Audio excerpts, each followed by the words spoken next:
The Bengali টিউশনে তোমাদের সকলকে স্বাগত। আমি শুভময়। আজ তোমাদের আশাপূর্ণা দেবীর লেখা জ্ঞানচক্ষু যে গল্পটি রয়েছে, এটি ক্লাস 10 এর অন্তর্গত। তো দশম শ্রেণীতে যারা পড়ছো তাদের জন্য এই গল্পটি অবশ্যই পাঠ্য হিসাবে রয়েছে। আজ আমি এই গল্পটির বিষয়বস্তু আলোচনা করব, মানে প্রত্যেকটি লাইন ধরে ধরে আমি তোমাদের সামনে বলবো এবং তার অর্থ বুঝিয়ে দেব, এবং তারপরে থাকবে কিছু এমসিকিউ প্রশ্ন উত্তর। তো চলো তাহলে তার আগে বলে নেই, প্রথমে আমরা আশাপূর্ণা দেবী সম্পর্কে মাত্র দুই এক কথা একটু বলে নেই, এবং তারপর আমরা লাইন ধরে ধরে গল্পটি আলোচনা করব। চলো তাহলে আশাপূর্ণা দেবী সম্পর্কে সামান্য জেনে নেই। বাংলা কথা সাহিত্যের একজন শ্রেষ্ঠ লেখিকা হলেন আশাপূর্ণা দেবী।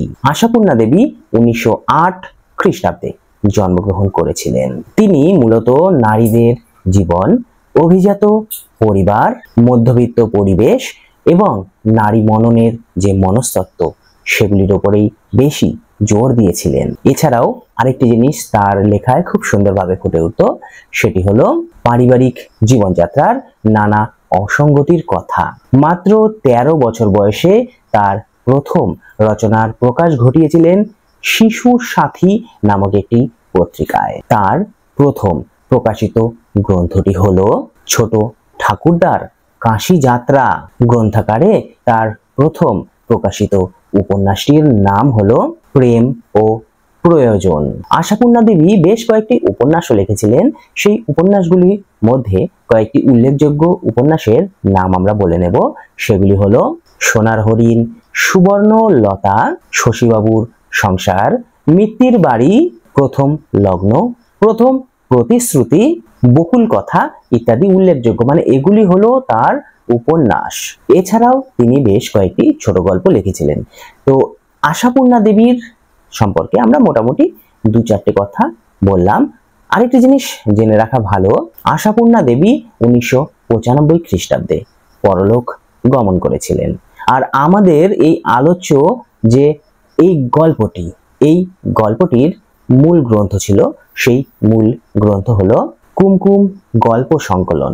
তাহলে জ্ঞানচক্ষু যে ছোট গল্পটি কুমকুম গল্প সংকলন থেকে গৃহীত হয়েছে। এবারে আমরা আশাপূর্ণা দেবীর লেখা জ্ঞানচক্ষু সেই গল্পটি রিডিং করব এবং তোমাদের বুঝিয়ে দেব। চলো তাহলে শুরু করছি। কথাটা শুনে তপনের চোখ মার্বেল হয়ে গেল।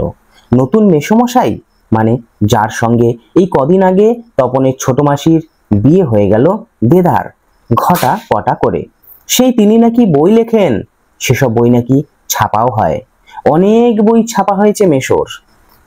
তপন একটা কথা শুনেছিল যে তার যে নতুন মেসোমশাই অর্থাৎ ছোট মাসির সাথে যার বিয়ে হয়েছিল, সেই নতুন মেসোমশাই নাকি বই লেখেন, এবং যিনি একজন লেখক, তার নাকি বই ছাপাও হয়।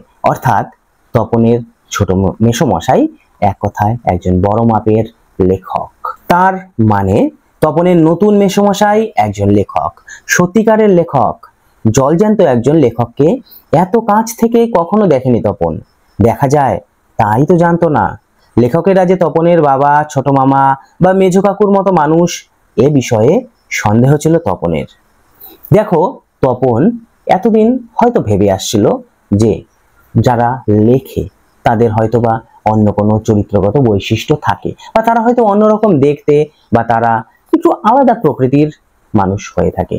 একটা সাধারণ মানুষ যিনি তার বাবার মতো, কাকার মতো এবং তার আশেপাশে যে সমস্ত মানুষগুলো ঘুরে বেড়াচ্ছে তাদের মতো একটি জলজ্যান্ত মানুষ, তিনিও যে লেখক হতে পারে, তপন একথা কখনো ভাবতেই পারেনি। তাই নতুন মেসোমশাইয়ের লেখক হবার কথা শুনে তপন কিছুটা অবাক হয়ে যায়। কিন্তু নতুন মেসোকে দেখে জ্ঞানচক্ষু খুলে গেল তপনের। আশ্চর্য, কোথাও কোনো উল্টো পাল্টা নেই, অন্যরকম নেই, একেবারে নিছক মানুষ। সেই ওদের মতোই দাড়ি কামান, সিগারেট খান, খেতে বসেই আরে ব্যাস এত কখনো খাওয়া যায় বলে অর্ধেক তুলিয়ে দেন, চানের সময় চান করেন, ঘুমানোর সময় ঘুমান। তাহলে ব্যাপারটা কি হলো? ব্যাপারটা হলো তপনের জ্ঞানচক্ষু এখানে একবার খুলে গেল। জ্ঞানচক্ষু যেটি আমাদের বোঝাতে হচ্ছে সেই ব্যাপারটি হলো জ্ঞানচক্ষু শব্দটির অর্থ হলো অন্তর্দৃষ্টি। আমাদের মনের মধ্যে একটি 3 নাম্বার চক্ষু, মানে আমাদের দুটো চোখ দিয়ে তো আমরা দেখছি, মনের ভেতরে একটি চোখ আছে। দেখো তুমি এখন চোখ বন্ধ করো, শিলিগুড়ি বা কলকাতার কথা একটু যারা যারা গিয়েছো তারা ভাবো এবং দেখবে তোমার মন ওখানে চলে গিয়েছে। তুমি শিলিগুড়ি হোক, কলকাতা হোক বা বড় কোনো সিটি তোমরা যেখানে থাকো সেটিকে তোমরা দেখতে পাচ্ছ। মনের ভেতর দিয়ে যেটি দেখা যায় অন্তর্দৃষ্টি, সেটাই হচ্ছে জ্ঞানচক্ষু। তপনের সেই জ্ঞানচক্ষু খুলে গিয়েছিল। আসলে ছোট মেশো একেবারে মানুষের মতো দেখতে। তিনি তর্কের সময় তর্ক করেন, খাবারের সময় বেশি খান না, ব্যাস এতটা খাওয়া যায় বলে উঠিয়ে দেন, সিগারেট খান। এছাড়াও বিভিন্ন বিষয় যেগুলি সাধারণ মানুষের সাথে একেবারে হুবহু মিল, সেই জিনিসগুলো বা বৈশিষ্ট্যগুলো ছোট মেশোর মধ্যে দেখা যায়। তাই তপন কিছুটা অবাক হয়ে যায়। তাছাড়া ঠিক ছোট মামাদের মতোই খবরের কাগজের সব কথা নিয়ে প্রবলভাবে গল্প করেন, তর্ক করেন, আর শেষ পর্যন্ত এ দেশের কিছু হবে না বলে সিনেমা দেখতে চলে যান, কি বেড়াতে বেরোন সেজে গুজে। তাহলে ছোট মেসোমশাইয়ের সব গুণগুলো, অর্থাৎ মামাদের মতো খবরের কাগজ পড়ে, খবরের কাগজের বিভিন্ন চর্চিত বিষয়গুলি নিয়ে তর্ক করেন এবং শেষ পর্যন্ত বলেন যে এ দেশের কিছুই হবে না বলে বাইরে বেড়াতে চলে যান। তো সব বৈশিষ্ট্যগুলোই তপন তার ছোট মেসোর মধ্যে দেখতে পেল। মামা বাড়িতে এই বিয়ে উপলক্ষেই এসেছে তপন, আর ছুটি আছে বলেই রয়ে গেছে। ওদিকে মেসোরও নাকি গরমের ছুটি চলছে, তাই মেসো শ্বশুর বাড়িতে এসে রয়েছেন কদিন। তাহলে কি উপলক্ষে গিয়েছিল তপন? মূলত তার ছোট মাসির বিয়ে উপলক্ষেই এই তার মামা বাড়িতে গিয়েছিল এবং যেহেতু গ্রীষ্মকালীন ছুটি পড়েছে তাই তপন তার মামা বাড়িতেই বেশ কিছুদিন ছিল। আর ছোট মেসো যেহেতু লেখক আর তার সাথে তিনি ছিলেন কলেজের প্রফেসর, যার ফলে তারও গরমের ছুটি পড়েছিল এবং তিনিও শ্বশুর বাড়িতে এসে কিছুদিন ছিলেন। আর সেই সুযোগেই তপন একটি জলজ্যান্ত লেখককে চোখের সামনে সব সময় দেখছিল। তাই অহরহই জলজ্যান্ত একজন লেখককে দেখবার সুযোগ হবেই তপনের। আর সেই সুযোগেই দেখতে পাচ্ছেন তপন। লেখক মানে কোনো আকাশ থেকে পড়া জীব নয়, তপনদের মতোই মানুষ। যেহেতু মেসো এসেছিল সেখানে, তাই তপন চোখের সামনে সব সময় ছোট মেসোকে দেখেই চলেছিল এবং সে এটাও দেখছিল যে লেখক মানে কোনো অন্য গ্রহ থেকে আসা জীব নয়, মানে কোনো এলিয়েন নয় বা তার 4টে হাত 4টে পা এই ধরনের কোনো কিছুই নয়। লেখক হলো একটি সাধারণ মানুষ। তবে তপনেরই বা লেখক হতে বাধা কি? মেসোমশাই কলেজের প্রফেসর, এখন ছুটি চলছে, তাই সেই সুযোগে শ্বশুর বাড়িতেই রয়ে গিয়েছেন কদিন। আর সেই সুযোগেই দিব্যি একখানি দিবানিদ্রা দিচ্ছিলেন। ছোট মাসি সেদিকেই ধাবিত হয়। তাহলে এর আগেই আমি বললাম যে ছোট মেসোমশাই তার প্রফেশনটি হলো তিনি একজন কলেজের প্রফেসর, আর ওই গ্রীষ্মকালীন ছুটি উপলক্ষেই তিনি শ্বশুরবাড়িতে এসেছেন। আর যেহেতু শ্বশুরবাড়িতে এসেছেন, দিবানিদ্রা দিচ্ছিলেন, মানে খেয়ে দিয়ে দুপুরে ঘুমোচ্ছিলেন। আর ছোট মাসি ছোট মেসোর দিকে যাবার উপক্রম করছিল, মানে ধাবিত হয়েছিল, মানে যাচ্ছিল তার ঘরের দিকে। তপন অবশ্য না করে প্রবল আপত্তি তোলে, কিন্তু কে শোনে তার কথা। ততক্ষণে তো গল্প ছোট মশাইয়ের হাতে চলে গেছে। হইচই করে দিয়ে দিয়েছে ছোট মাসি তার ঘুম ভাঙিয়ে। তপন একটি গল্প লিখেছিল। ওই যে বললাম ছোট মেসো যদি লেখক হয় তাহলে তপনের হতে দোষ কি? সেই দেখেই তপন একটি গল্প লিখে ফেলে, আর সেই গল্পটি তার ছোট মাসিকে প্রথমে দেখায়। ছোট মাসি তো নিয়ে চলে গেল ছোট মেসোর কাছে। তপন প্রথমে একটু বাধা দেওয়ার চেষ্টা করে, কিন্তু ততক্ষণে তো ছোট মাসি অলরেডি নিয়ে চলেই গিয়েছে। তপন অবশ্য মাসির এই হইচইতে মনে মনে পুলকিত হয়, মুখে আ আ করলেও হয়, কারণ লেখার মূল্য বুঝলে, মানে প্রকৃত মূল্য বুঝলে নতুন মেসোই বুঝবে রত্নের মূল্য জহুরির কাছেই। ছোট মাসিকে আটকানোর চেষ্টা করেছিল, কিন্তু তার এই লেখাটি নিয়ে মাসি যে গেল, আর তার ফলে তপন মনে মনে একটু পুলকিতই হয়েছিল, কারণ তপন জানে তার লেখাটির প্রকৃত মূল্য যদি কেউ জানে বা বুঝতে পারে, সেক্ষেত্রে তার এই ছোট মেসোই বুঝতে পারবে। আসলে কি বলতো, রত্নের মূল্য তো জহুরির কাছেই, আমরা সাধারণ লোক, রত্ন তো আর তার মূল্য বুঝবো না। যে সোনা প্রস্তুতকারক, মানে সোনার গহনা প্রস্তুতকারক, জহুরি বা যারা হিরে নিয়ে কারবার করে, তারাই মূলত রত্ন বা হীরের যে মূল্য, সেই মূল্য তারা বুঝতে পারবে। একটু পরেই ছোট মেশো ডেকে পাঠান তপনকে এবং বোধ করি নতুন বিয়ের শ্বশুর বাড়ির ছেলেকে খুশি করতেই বলে ওঠেন, তপন, তোমার গল্প তো দিব্যি হয়েছে, একটু কারেকশন করে করে দিলেই ছাপাতে দেওয়া চলে।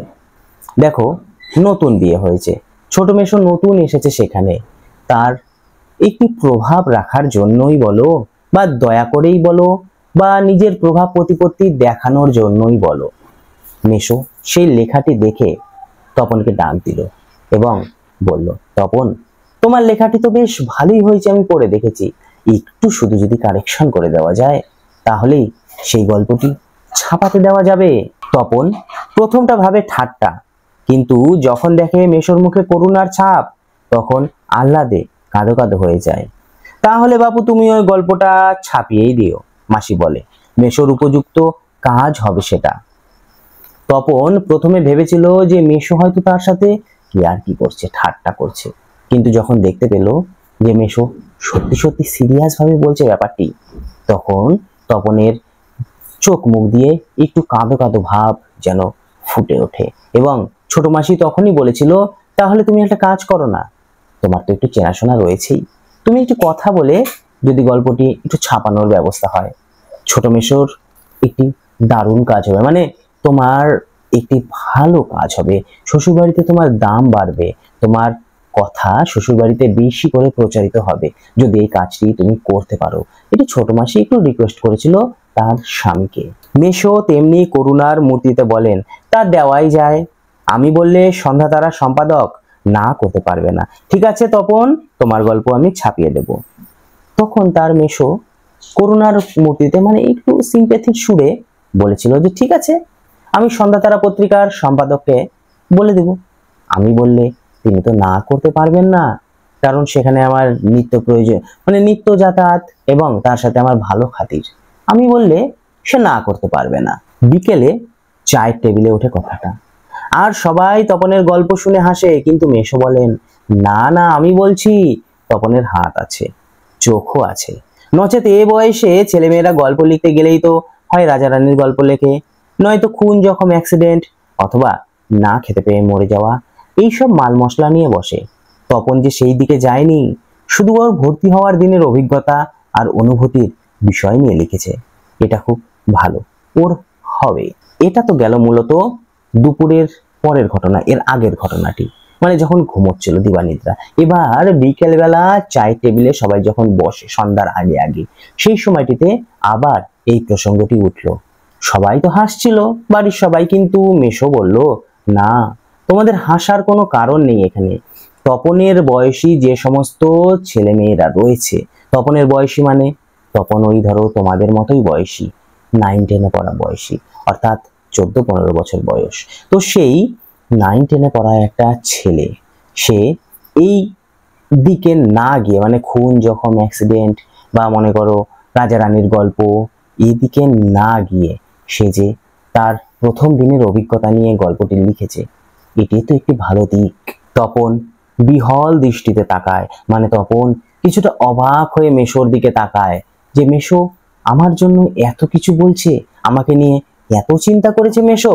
তারপর ছুটি ফুরোলে মেশো গল্পটি নিয়ে চলে গেলেন।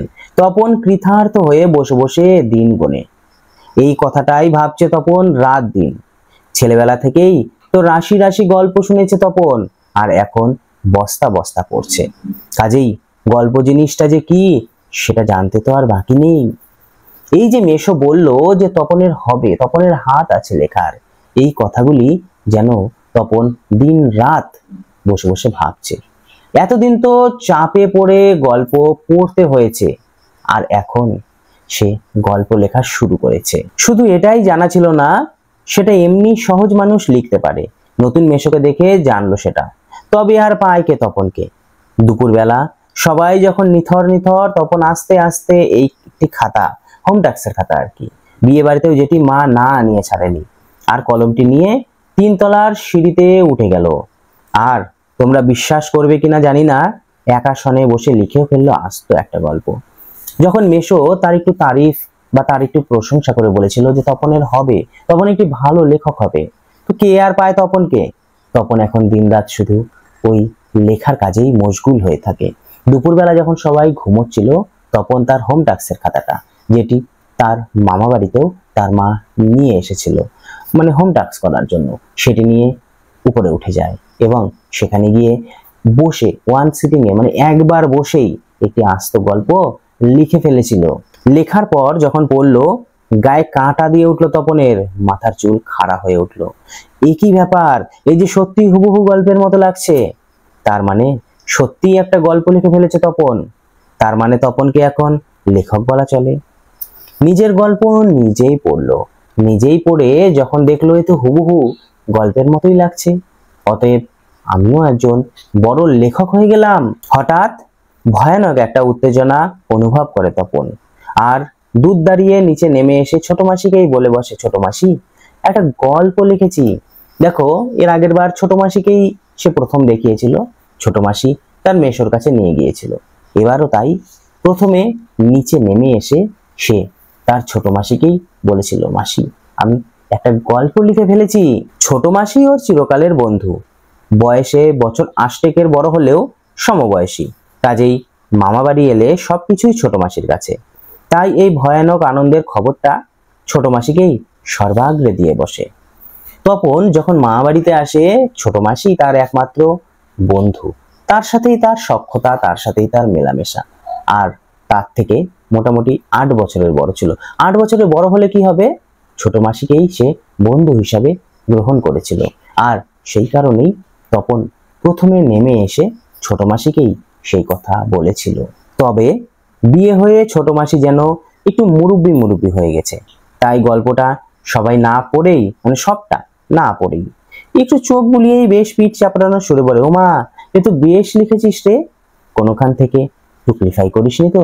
দেখো, প্রথমবার সব জিনিসই ভালো হয়, এবার সেকেন্ড টাইম যখন তপন আবার দেখালো, ছোট মাসি সেও তপনকে ঠাট্টা করতে ছাড়লো না, সে তার পিঠ চাপড়ে বলল, ভালোই তো লাগছে রে, কোনোখান থেকে টুকেলে আবার লিখিসনি তো? মানে টুকে টুকে, টুকলিফাই যাকে বলে, টুকে টুকে লিখিসনি তো? আহ ছোট মাসি, ভালো হবে না বলছি। আরে বাবা খেপছিস কেন, জিজ্ঞাসা করছি, বই তো নয়, রোস তোর মেসোমশাইকে দেখাই, কিন্তু গেলেন তো গেলেনই যে, কোথায় গল্পে সেই আঁটো সাঁটো ছাপার অক্ষরে গাঁথা চেহারাটি, যার জন্য হাঁ করে আছে তপন মামার বাড়ি থেকে বাড়িতে চলে এসেও। যাই হোক, সেই সময়টিতে ছোট মাসি সেই গল্পটি নিয়ে মেশোর কাছে গেলেন তো গেলেনই, সেই যে গেলেন তারপর থেকে হাঁ করে তাকিয়ে রয়েছে তপন, কখন আসবে সুখবর। ওখান থেকে বাড়ি চলে আসলো, বাড়ি আসার পরেও হাঁ করে রয়েছে, মানে এখনো কোনো সুখবর আসেনি। এদিকে বাড়িতে তপনের নাম হয়ে গেছে কবি, সাহিত্যিক, কথাশিল্পী, আর উঠতে বসতে ঠাট্টা করছে, তোর হবে, হ্যাঁ বাবা তোর হবে। তবু এইসব ঠাট্টা তামাশার মধ্যেই তপন আরো 2-3টে গল্প লিখে ফেলেছে। ছুটি ফুরিয়ে এসেছে, হোম টাস্ক হয়ে ওঠেনি, তবু লিখছে, লুকিয়ে লিখছে, যেন নেশায় পেয়েছে। তাহলে বাড়িতে তপনের কি নাম হলো বলতো? কবি, সাহিত্যিক, কথাশিল্পী। সবাই যেন তাকে ভ্যাঙানোর সুরে এই কথাগুলি বলছে। দেখো, স্কুলের প্রায় খোলার সময় হয়ে গিয়েছে, কিন্তু হোম টাস্ক এখনো শেষ হয়নি, আর এদিকে তপনের নতুন একটা নেশা, তার লেখার নেশা পেয়েছে তাকে, সে যেন শুধু লিখেই চলেছে, লিখেই চলেছে। তারপর ছুটি ফুরলো, রীতিমতো পড়া শুরু হয়েছে। প্রথম গল্পটি সম্পর্কে একেবারে আশা ছাড়া হয়ে গেছে, বিষণ্ণ মন নিয়ে বসে আছে, এমন সময় ঘটলো সেই ঘটনা। ছোট মাসি আর মেশো একদিন বেড়াতে এলো, হাতে এক সংখ্যা সন্ধ্যা তারা। কেন হেতু সন্ধ্যা তারা নিয়ে কেন? বুকের রক্ত ছলকে ওঠে তপনের। ব্যাপারটা কি হলো?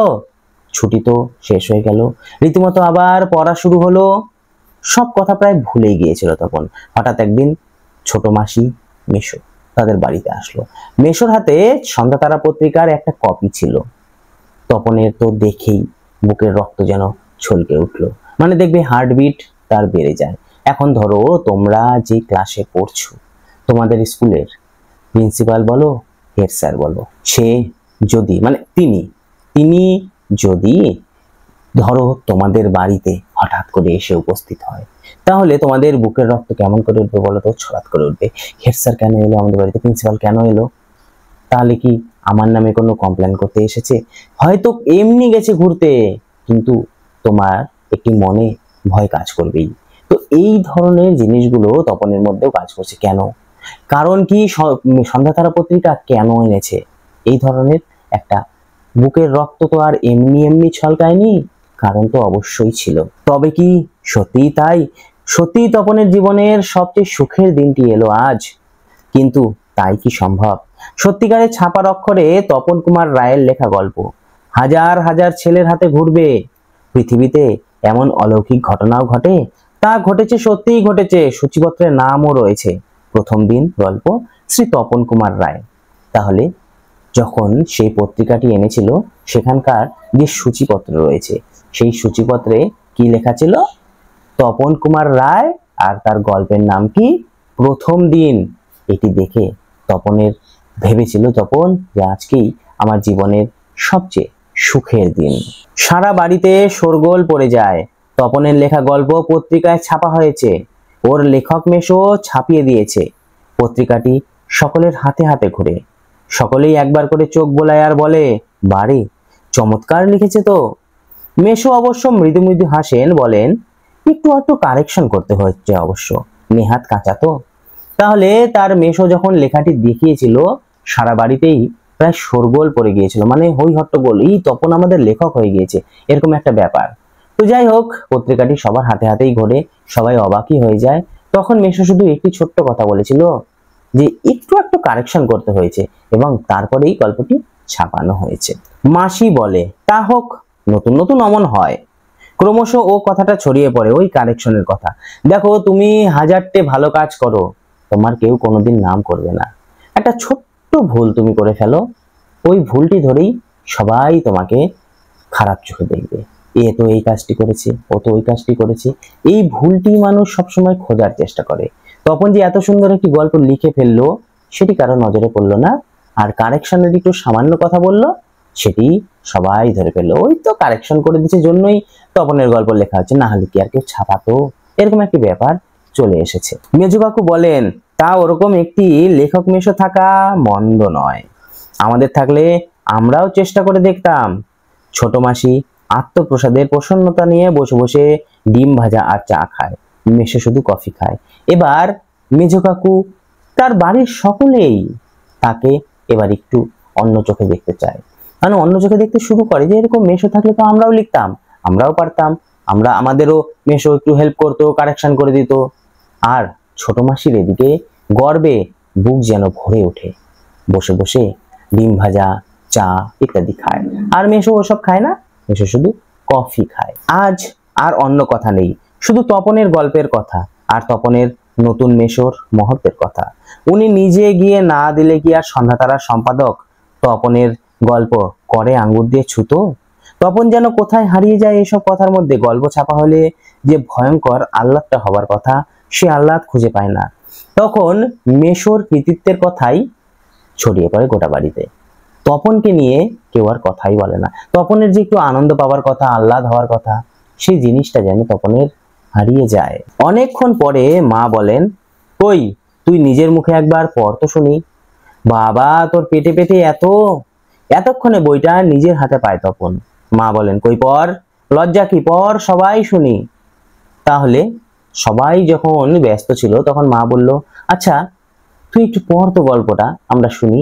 তোর পেটে পেটে এত কিছু, আমি তো বুঝিনি। যাই হোক, তপন এতক্ষণে গল্পটা হাতে পেল। তপন লজ্জা ভেঙে পড়তে যায়, কেশে গলা পরিষ্কারও করে। কিন্তু এ কি, এসব কি পড়ছে তপন? এ কার লেখা? এর প্রত্যেকটি লাইন তো নতুন আন করা, তপনের অপরিচিত। এর মধ্যে তপন কোথায়? তাহলে তপন যখন গল্পটি পড়ছিল, সে নিজেই চিনতে পারছে না যে এটি তার গল্প। এটার মধ্যে যেন তপন ছিলই না। তপন কোথায়? তপনের প্রত্যেকটি লেখা চেঞ্জ হয়ে গিয়েছে। তপন যে আহ্লাদটি হওয়ার কথা ছিল, সেই আহ্লাদটি যেন আর সে কিছুতেই খুঁজে পাচ্ছিল না। তার মানে মেশো তপনের গল্পটিকে আগাগোড়াই কারেকশন করেছেন, অর্থাৎ নতুন করে লিখেছেন নিজের পাকা হাতে কলমে। তপন আর পড়তেই পারে না। বোবার মতো বসে থাকে, তারপর ধমক খায়, কিরে তোর যে দেখছি পায়ে ভারী হয়ে গেল, সবাই শুনতে চাইছে তবু পড়ছিস না, নাকি অতি আহ্লাদে বাক্য হেরে গেল। এখানে পায়া ভারী এটি একটি প্রবাদ প্রবচন, এই কথাটি এখানে ব্যবহৃত হয়েছে।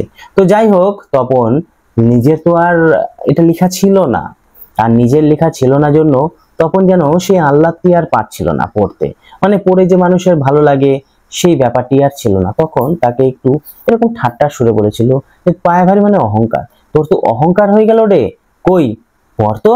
তপন গড় গড়িয়ে পড়ে যায়, তপনের মাথায় ঢোকে না সে কি পড়ছে, তবু ধন্যি ধন্যি পড়ে যায়। আর একবার রব ওঠে তপনের, লেখক মেশো তপনের গল্পটি ছাপিয়ে দিয়েছে। তপন তো গড় গড় করে পড়েই যায়, কিন্তু সে তো বুঝতে পারে না কি পড়ছে, কারণ লাইনগুলো তো তার চেনা ছিল না। আর তার থেকে বড় কথা, তপনের লেখা এই গল্পটির কারেকশনের কথাটি আর মেশোর ছাপিয়ে দেওয়ার কথাটি, সেই দুটোই মূলত বেশি করে ওঠে তপনের গল্প লেখার থেকেও। তপন বইটা ফেলে রেখে চলে যায়। তপন ছাদে উঠে গিয়ে শার্টের তলাটা তুলে চোখ মোছে। তপনের মনে হয় আজ যেন তার জীবনের সবচেয়ে দুঃখের দিন। কেন তা জানে না তপন। দেখো, যে আহ্লাদটা হওয়ার কথা ছিল সেই আহ্লাদটা তো হয়ই না, বরং তার এতটাই দুঃখ লাগে যে মনে হয়েছিল তার এই যে এত বছর হয়ে গেল, তার এই এত বছরের মধ্যে সবচেয়ে দুঃখের দিন এই আজকের দিনটা। এই আজকের দিনটার কথা তপন যেন কোনোদিনও ভুলতে পারবে না। উপরে ছাদে উঠে গিয়ে শার্টের তলাটা দিয়ে সে চোখ মুছতে থাকে। শুধু এই দুঃখের মুহূর্তে গভীরভাবে সংকল্প করে তপন, যদি কখনো লেখা ছাপাতে দেয় তো তপন নিজে গিয়ে দেবে। নিজের কাঁচা লেখা ছাপা হয় হোক না হয় না হোক। তখন সে এই দুঃখের মুহূর্তে একটা সংকল্প করেছিল যে এরপরে যদি আমি কখনো ছাপাতে দেই, নিজে গিয়ে দেব, তাতে ছাপা হলে হবে, না হলে না হবে। তপন যেন আর কখনো শুনতে না হয় তপনকে যে অমুক তপনের লেখা ছাপিয়ে দিয়েছে, আর তপনকে যেন নিজের গল্প পড়তে বসে অন্যের লেখা লাইন পড়তে না হয়। তার চেয়ে দুঃখের কিছু নেই, তার থেকে অপমানের। দেখো, তপনের গল্প ছাপা হলে হোক না হলে না হোক, যা করব নিজে করব, নিজে কষ্ট করে লিখে তারপর সেটি ছাপা হবে। তারপর আমাকে শুনতে হবে যে উনি যদি ফেভার না করতো তাহলে আমার লেখাটা প্রকাশিতই হতো না। ওরকম প্রকাশনা হওয়ার দরকার নেই, এটি তপন মনে করে। প্রকাশিত হলে হবে, না হলে নাই, কিন্তু যা ক্রেডিট আমি নিজেই নেব, আমি কেন অন্যকে দেব? আর এটাই তো স্বাভাবিক। তুমি সমস্ত কাজ করবে, ও এসে শুধু উপর দিয়ে একটু কাজ করে দিয়ে যাবে আর গোটা ভাতটা সে নিয়ে যাবে? এটা তো হয় না কখনো। তাই দুঃখের দিনে একটি সংকল্প সে করে বসে, এরপরে ছাপাতে হলে আমি নিজেই যাব, অন্য কাউকে দিয়ে আমি ছাপাবো না, তাতে ছাপানো হলে হবে, না হলে নাই। যাই হোক, এই গল্পে তপনের দুবার জ্ঞানচক্ষু খোলে। প্রথমে তার মেশোর কথা শুনে, এবং পরবর্তীকালে যখন সে বুঝতে পারে তার এই যে কানেকশনের ব্যাপারটির কথা যখন চলে আসে, এবং যখন সে সংকল্প করেছিল সেই সময়টিতে তার আরেকবার জ্ঞানচক্ষু খোলে। আমাদের এই গল্পটি মূলত এই পর্যন্তই ছিল। আমি যেটুকু বোঝানোর আমার পক্ষে যেটুকু সম্ভব হয়েছে আমি বুঝিয়েছি। এবার এই গল্পের কিছু এমসিকিউ প্রশ্নোত্তর তোমাদের সামনে তুলে ধরব। জ্ঞানচক্ষু গল্পটির কার রচনা? অনিলা দেবী, মহাশ্বেতা দেবী, নিরুপমা দেবী, আশাপূর্ণা দেবী। সঠিক উত্তর আশাপূর্ণা দেবী। নতুন মেসোমশাই সম্পর্কে তপনের অতি আগ্রহের কারণ? তিনি কলেজের প্রফেসর, তিনি একজন বিজ্ঞানী, তিনি একজন ডাক্তার, তিনি একজন লেখক। সঠিক উত্তর তিনি একজন লেখক। আজ থেকে তপন কখনো দেখেনি জলজ্যান্ত বিজ্ঞানীকে, জলজ্যান্ত টাইগারকে, জলজ্যান্ত লেখককে, জলজ্যান্ত প্রফেসরকে। সঠিক উত্তর জলজ্যান্ত লেখককে। রত্নের মূল্য বোঝে? জহুরি, রত্নবিদ, ব্যবসায়ী, রত্নকর। সঠিক উত্তর জহুরি। চক্ষু গল্পটিতে কোন পত্রিকার নাম আছে? শুকতারা, সন্ধ্যাতারা, প্রবাসী, সবুজপত্র। সঠিক উত্তর সন্ধ্যাতারা। আমার গল্প আমি ছাপিয়ে দেব। উদ্ধৃতিটি কার? মেজো কাকু, ছোট কাকু, ছোট মাসি, মেসোমশাই। সঠিক উত্তর মেসোমশাই।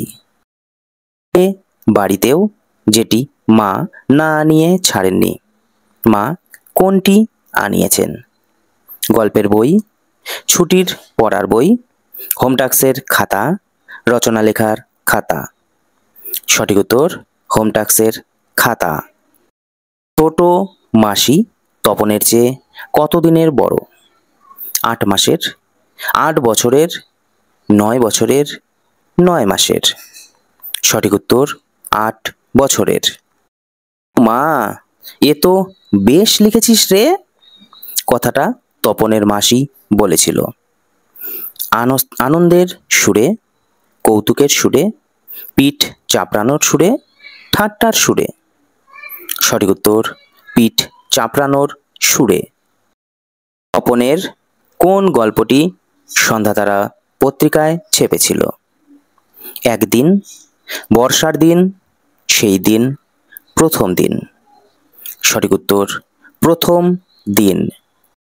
একাসনে বসে লিখে ফেলল আস্ত একটা গল্প।